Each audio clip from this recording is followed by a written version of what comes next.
সালামু আলাইকুম। তাড়াতাড়ি আসুন, তাড়াতাড়ি।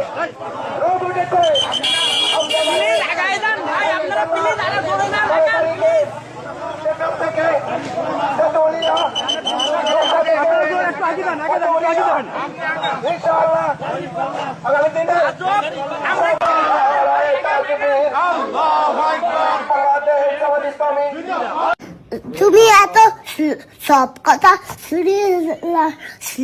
নাও কেন? আমি তো মজা করছি। কি নাও কেন? সিরিয়াস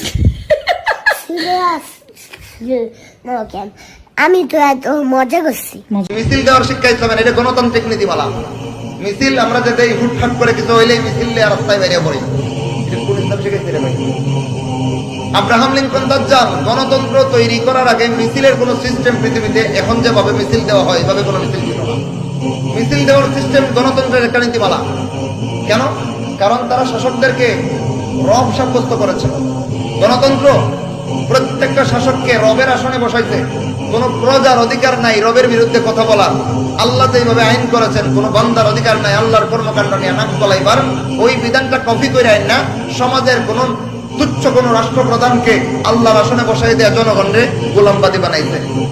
যে কারণে শাসক অন্যায় করলে গণতান্ত্রিক সিস্টেমে শাসকের বিরুদ্ধে কোনো ভূমিকা নেওয়ার সিস্টেম নাই। কি করতে হবে তাহলে? বেশি থেকে বেশি মিছিল করতে পারবো। কি করতে পারবো? মিছিল করতে পারবো। অথচ ইসলামী শরীয়তের বিধিবিধানগুলো লক্ষ্য করে দেখেন, খলিফাতুল মুসলিমিন ওমর ইবনে খাত্তাব রাদিয়াল্লাহু তাআলা আনহু যখন মদিনার মসনদে আমিরুল মুমিনিন নির্বাচিত হলেন, সেইখান থেকে একদিন মসজিদে নববীতে খুতবা দেওয়ার জন্য দাঁড়াইছেন। একজন সাধারণ গ্রাম্য মুসলমান দাঁড়ায়, কিন্তু ওমর খুতবা দিবার লেগে দিতাম না, আগে বলতে হবে তোমার গায়ে চাদর দুইটা কোথা থেকে আসলো? তুমি তো আগে চাদর বন্টন করেছো, আমরা সবাই একটা করে পাইছি, তুমি দুইটা কোথা থেকে আসলা?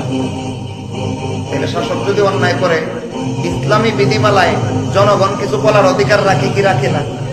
তাও কারো মাধ্যমে বায়ের মাধ্যম দইরা ডাইরেক্ট সরাসরি মুখোমুখি দাঁড়ায় গেছে উমর খুতবা দিবার লেগে দিতাম। এখন অনেকে বলবেন এত বেয়াদব।